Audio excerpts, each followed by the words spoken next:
हम यदेतच्च यो वशिष्येत सोऽस्म्यहम् ऋतेऽर्थं यत् प्रतीयेत न प्रतीयेत चात्मनि तद्विद्यादात्मनो मायां यथा भासो यथा तमः यथा महान्ति भूतानि भूतेषु च्यावतेषु प्रविष्टानि प्रविष्टानि तथा तेषु तेषाम् एतावदेव जिज्ञासुं तत्त्वजिज्ञासुनात्मना अन्वय व्यतिरेकाभ्यां यतस्यात् सर्वदा।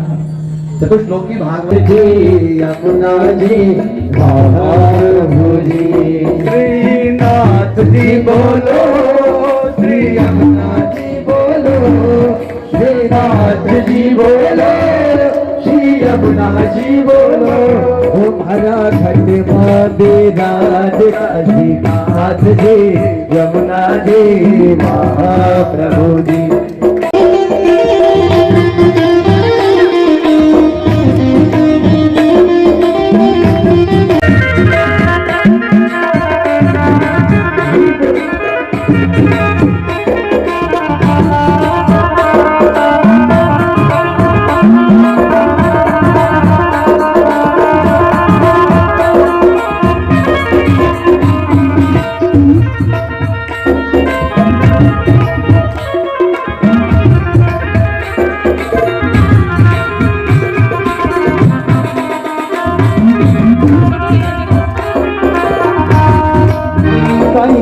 पग मेरे काटो भागी रे माना सावरिया जी से हमारा मन प्यारा से कभी तो लगाए भगवान दिखाओ। कथावाचक ने कहा तू दूध लेकर के आए तो एक काम कर मुझे घी निकाल करके दे दे। उसने कहा महाराज घी ऐसे थोड़े निकलता है। बोले कैसे निकलता है? बोले दूध को जमाओ उसका दही बनाओ, दही का मंथन करो तो मक्खन निकले और मक्खन को तपाओ तब होता है।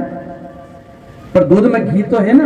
बोले हाँ दूध में घी तो है पर बिना क्रिया के नहीं निकलता। इसे जगत में जगदीश तो है पर बिना ताली बजाए, बिना नाचे, बिना कथा सुने भगवान भी नहीं दिखता साहब है। और भगवान गए हैं विदुर जी विदुरानी के घर हैं। जब पांडवों के दूध बन करके भगवान हस्तिनापुर आए, दुर्योधन से कहा कि दुर्योधन आधा राज्य पांडवों को दे दो। दुर्योधन ने मना कर दिया। भगवान ने कहा 5 गांव दे दो। दुर्योधन ने कहा युद्ध के बिना सुई की नोक के बराबर जगह ना दो। भगवान ने सिंहासन छोड़ दिया। दुर्योधन ने कहा 56 भोग बना है, आप भोग आरोगे।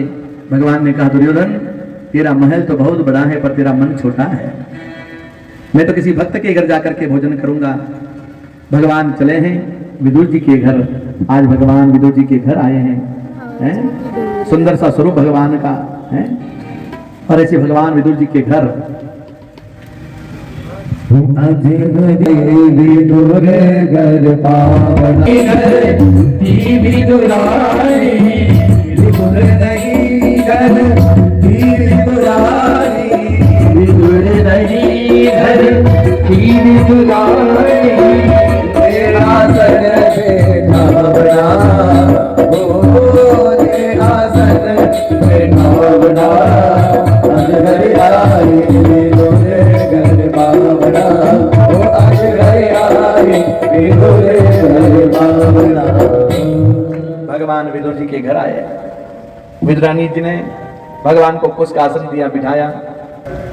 ऐसे भगवान के रूप को देखा। बड़ा सुंदर स्वरूप भगवान का। देखती रही। थोड़ी देर के बाद ध्यान आया तो कदली फल लेकर के आई। पर आप हम सब जानते हैं गिर गिर तो बाहर फेंक दिया, छिलके ठाकुर जी के सामने रख दिए और भगवान ने छिलके का भोग लगाया। कौन हो सकता है ऐसा? भगवान भक्तों पर कितनी कृपा करते हैं। भगवान छिलके का भोग लगाते हैं। कभी तुम्हारे घर कोई मेहमान आए ना तो जरा प्रयोग करना, एक छिलके की प्लेट देना, किलो नाश्ता कर लो। छोरी को घर छोड़ जाएंगे। ये जगत के रिश्ते नाते हैं। लेकिन भगवान छिलके का भोग लगाते हैं। कौन इतना दयालु हो सकता है साहब? कौन कृपालु हो सकता है? भगवान छिलके का भोग लगाते हैं। देखो आप पूजा पाठ करते हैं तो पंडित जी कहते हैं वस्त्र चढ़ाइए। मन है ना साहब, स्वार्थ पड़े हैं। निस्वार्थ तो एक परमात्मा है और ऐसे निस्वार्थ परमात्मा की भक्ति लोग नहीं करते। ये उनका दुर्भाग्य है। भगवान शिव तो पार्वती से कहते हैं सुनहु माते लोग अभागे, हरि तजि होय विषय अनुरागी। वे लोग अभागे हैं। मैत्र ऋषि के पास में गए, मैत्र ऋषि भागवत की कथा सुनाते हैं। ब्रह्मा जी ने सृष्टि का निर्माण किया, सनत कुमारों को जन्म दिया, 10 मानस पुत्रों को जन्म दिया। ब्रह्मा जी को क्रोध हुआ, उनकी भ्रगुट से रुद्र भगवान प्रकट हुए। फिर सरस्वती को जन्म दिया। ब्रह्मा जी ने अपने शरीर का त्याग किया। ब्रह्मा जी के शरीर के 2 भाग हुए, उससे मनो और शत्रुपा प्रकट हुए। यहीं से सृष्टि का क्रम प्रारंभ होता है। स्वयंभू मनु अरु शत्रुपा जिनते भे नर, यहां से सृष्टि का क्रम प्रारंभ होता है। और पढ़ने वाले जो स्कूल गए हैं उनको बताया गया होगा कि हमारे पूर्वज पहले बंदर थे, फिर हम मनुष्य बने हैं, हमारा विकास हुआ है। कितनी गलत धारणा है।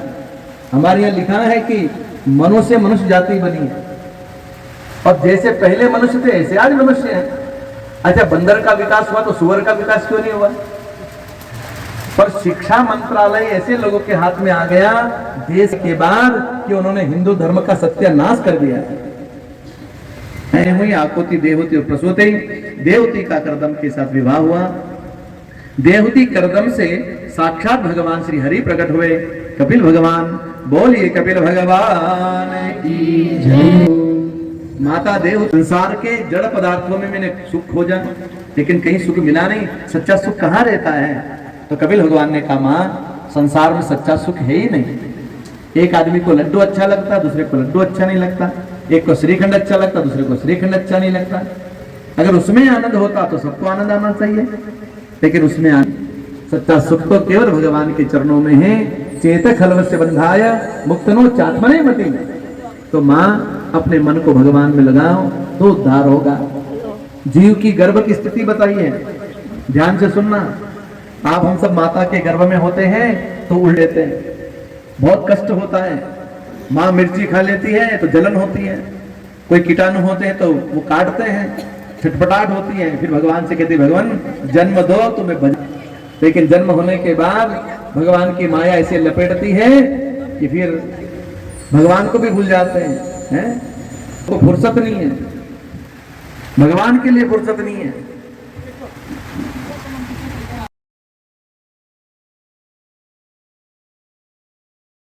भगवान शिव के साथ होता है, शिव जी के साथ होता है। इधर दक्ष को प्रजापति का पद मिला। जैसे मुख्यमंत्री पद होता है, ऐसे प्रजापति पद है। दक्ष को प्रजापति का पद मिला तो अभिमान हो गया। जगत में ऐसा कोई नहीं साहब जिसको पद मिले, पैसा मिले, प्रतिष्ठा मिले और उसको अभिमान ना हो। तुलसी बाबा ने तो रामचरितमानस में लिखा है, नहीं को वस जन्मा जगमाई, प्रभुता पाई जाए मद नाई।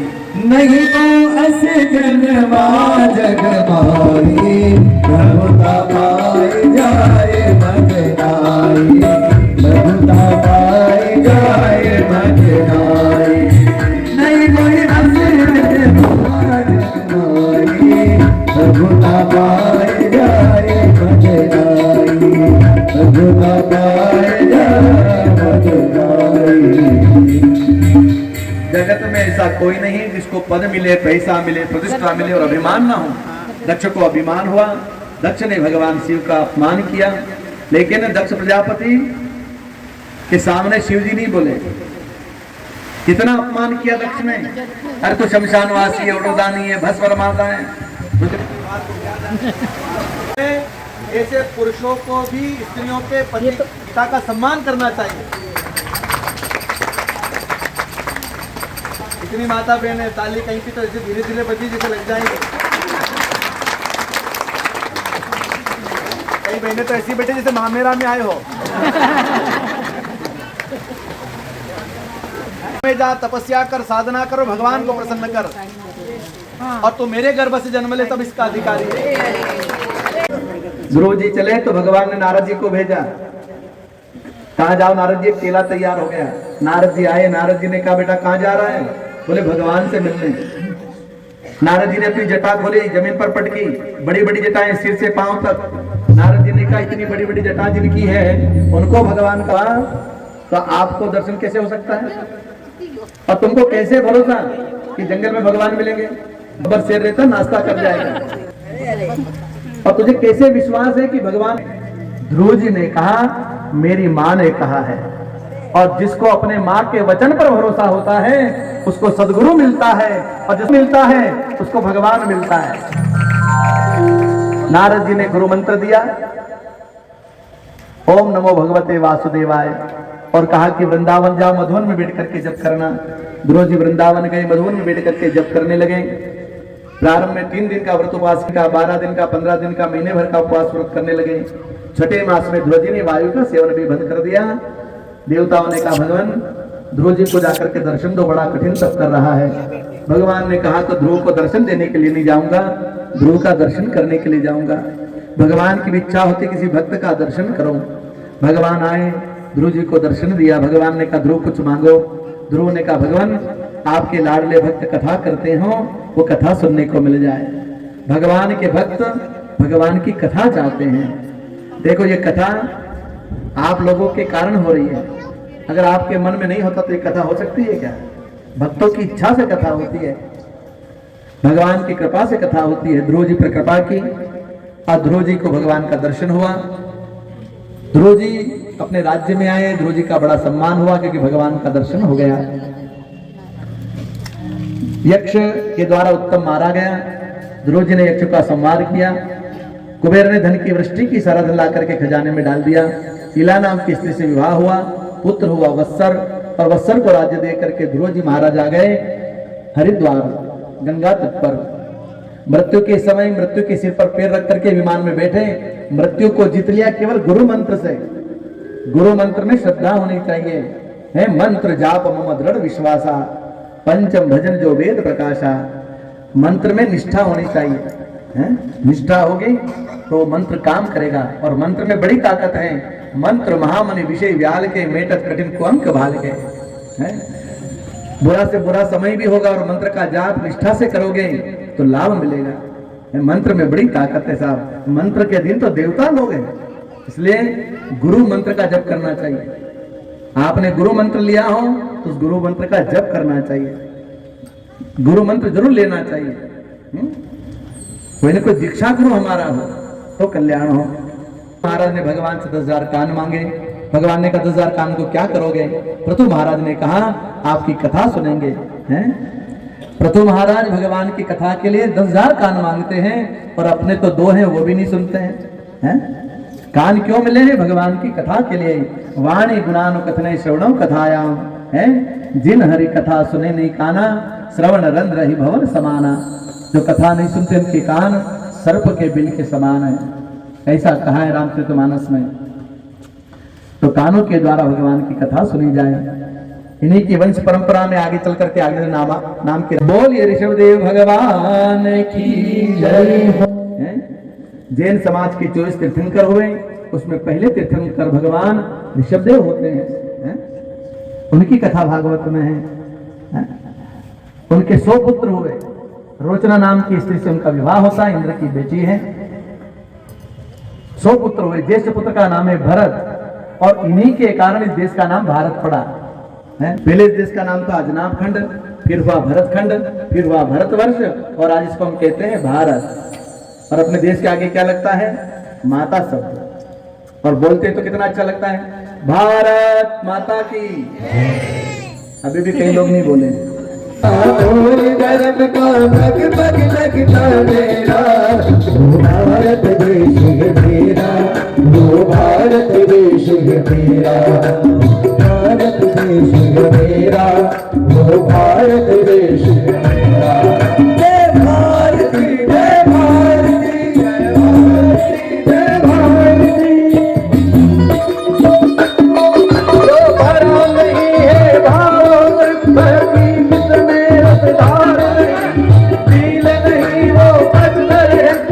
अपने देश से प्यार नहीं, जो अपने देश से प्यार नहीं, जिसे अपने देश से प्यार नहीं। बोले भारत माता की है, भारत माता की है। अपना देश ऐसा है। एकमात्र का नाम लिया तो तर गया है। इसलिए अपने पुत्र का नाम भी रखो तो भगवान के नाम से रखना, चिंटू पिंटू मत रख देना, नहीं तो नरक में ही जाना पड़ेगा। कई लोग कहते चिंकू ने पिंकू। गुरुदेव आप मुझे प्रहलाद चरित्र सुनाइए, ये चरित्र सुनने की मेरी इच्छा है।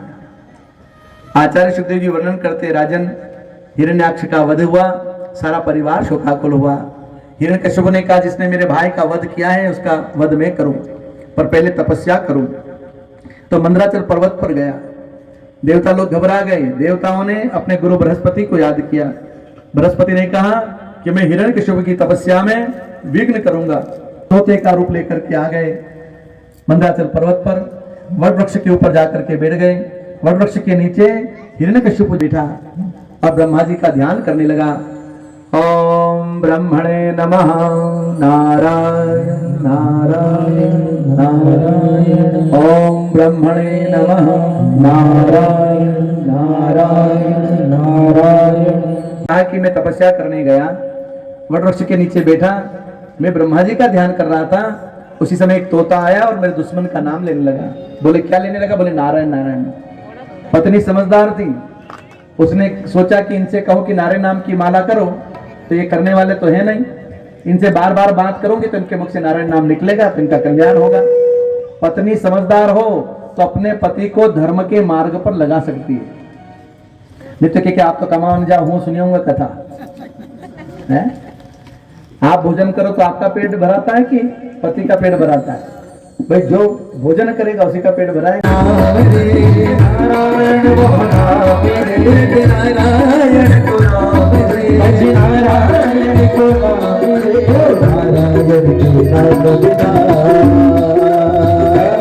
ना आवे कोई काम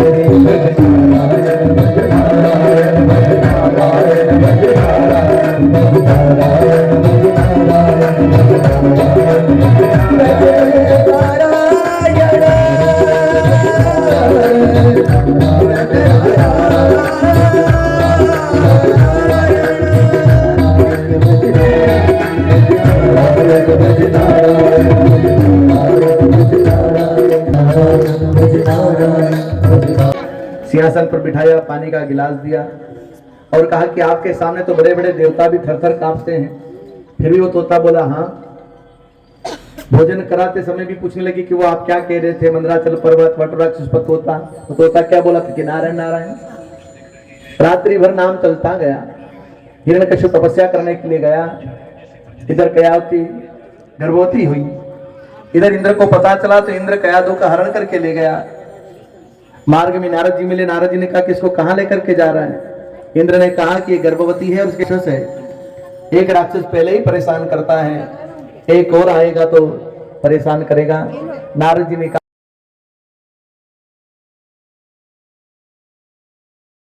सुनाई तो धर्म का रंग प्रहलाद पर चढ़ गया। जो माताएं गर्भावस्था में भगवान की कथाएं सुनती है उनका बालक धार्मिक होता है। न पिक्चर देखे तो बेटा हीरो बने और वो हीरो अपनी एक नहीं सुने।